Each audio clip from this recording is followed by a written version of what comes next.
ह्याला आपण वेगळं केलं. हा काय आहे? ब्रश. Very good. हे काय आहे? Very good. हे काय आहे? समजलं? तर सगळ्यात पहिल्यांदा तुम्ही पार्ट समजून घ्या. समजले पार्ट सर्वांना? तर बघायचं आपण त्याचे काय युजेस होतात. चला तर मग आपण हे पार्टला आता डिवाईड केलं आहे. काय केलं आपण? हे डिवाईड केलं. समजा आता पेशंट आहे. हे काय आहे? पेशंट आहे.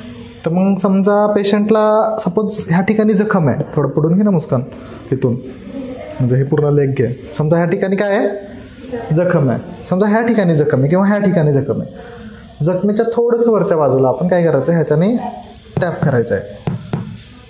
असं टॅप करायचं. केलं टॅप. जर पेशंटला समजा सेन्स होतं आहे, पेशंट पाय हलवणार, कारण पेशंटला सेन्स होतं आहे.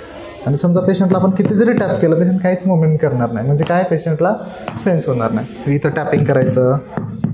ओके. ह्याच्याने आपण टॅपिंग म्हणजे थप्पपणा, परक्युजन करतो ना आपण, म्हणून ह्याला काय बोललेलं आहे? परक्युजन. हॅमर. कोणती हॅमर बोलतोय आपण ह्याला?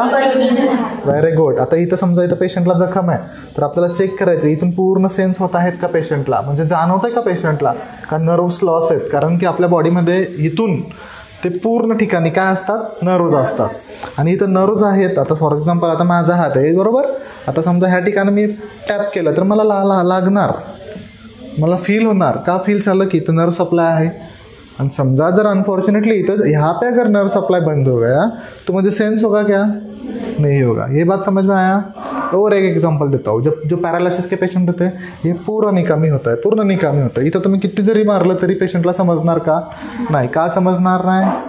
नर्व्स गेले सगळे. अंडरस्टँड? हैमर का समझ में आया सभी को? ठीक है.